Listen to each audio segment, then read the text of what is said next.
China is not just talking about building a base on the moon. Behind the scenes, they've already started laying out the blueprint for something much bigger, a permanent lunar settlement that could evolve into the first true city off Earth. The plan has dates, phases, hardware, and international partners. And the craziest part is that most people on Earth still think this is just sci-fi. It isn't. The race to build the first real outpost on the moon has already begun, and China is quietly positioning itself to win. It starts the same way every big human story in space now begins, with robots.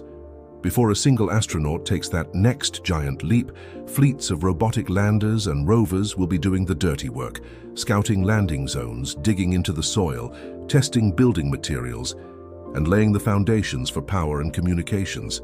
That's not theory. It's happening right now. China's recent missions have proven they can operate reliably on the lunar surface.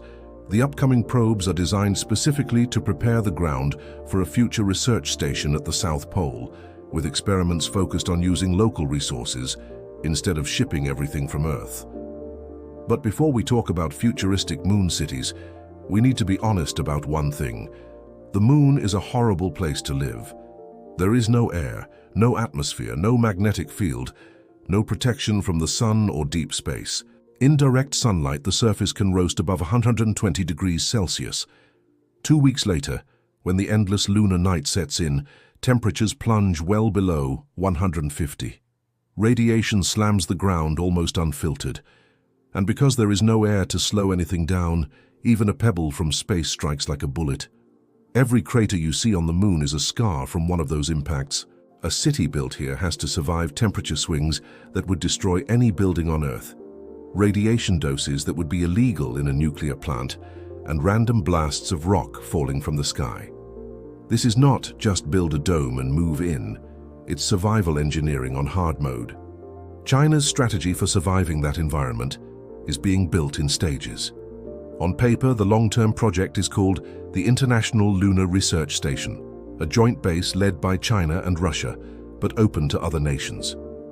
The roadmap calls for a reconnaissance phase through the mid-2020s, a construction phase running into the mid-2030s, and then a utilization phase where the station becomes a permanently operating scientific hub at the moon's south pole. The phrase basic station sounds modest, but what they're actually describing is a cluster of habitats, power systems, rovers, communication relays, and landing pads designed to run for years at a time without humans present. Only after that robotic infrastructure proves it can work will crews move in to stay. So how do you actually build something on the moon without going bankrupt? Launching fully assembled habitats from Earth is the simplest idea in theory, but also the most expensive. China's plan leans on a different approach, using the moon itself as a construction site. Instead of shipping bricks to the moon, they want to turn the moon itself into bricks. Upcoming missions will test exactly that, using lunar regolith, the dusty mix of rock and glass that covers the surface, as feedstock for construction. One version of this concept looks surprisingly old-fashioned. Picture a convoy of squat, tank-like robots crawling across the surface, scooping up regolith and feeding it into press molds. The soil is compressed into blocks and then baked at high temperatures in a small kiln powered by solar or nuclear energy.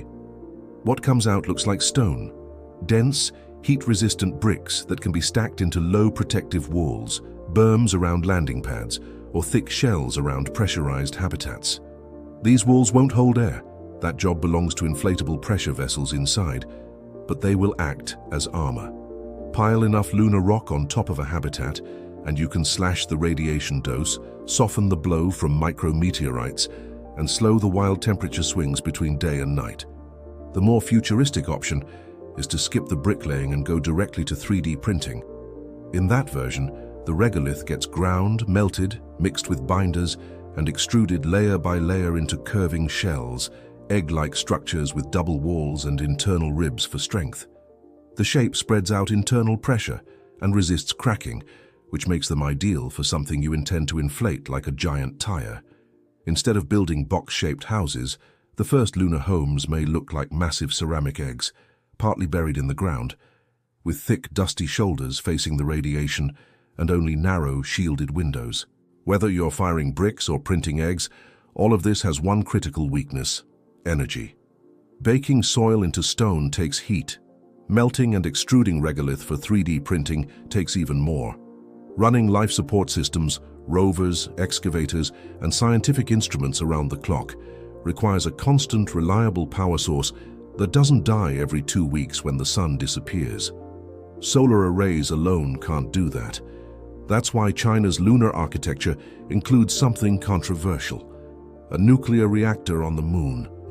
Chinese engineers have already discussed the development of a compact lunar reactor to power the base, working alongside large solar farms. Russia's nuclear industry has expressed interest in contributing designs. If this moves forward, the first real city utilities on the moon might not be streets and water pipes, but underground power cables fed by an autonomous reactor humming inside a permanently shadowed crater. Nuclear power on the moon sounds dangerous, but in many ways the moon is the perfect place for it. The environment is already saturated in radiation.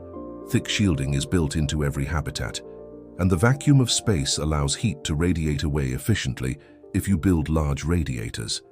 The challenge isn't whether a reactor can work, it's whether you can land it safely and make sure it runs for decades without a human technician.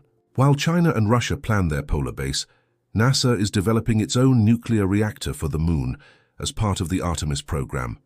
The United States is aiming for a 100-kilowatt surface reactor by around 2030. The message is clear: whoever controls lunar power controls lunar industry. But China's vision doesn't stop at surface domes and power plants. The most ambitious part of the plan takes place underground. Radar and orbital imaging suggest that the moon is riddled with ancient lava tubes, tunnel-like caverns carved by long-extinct volcanic flows. Beneath the surface, temperatures are stable, radiation is drastically reduced, and there is natural protection from meteor strikes. These caves are essentially ready-made bunkers.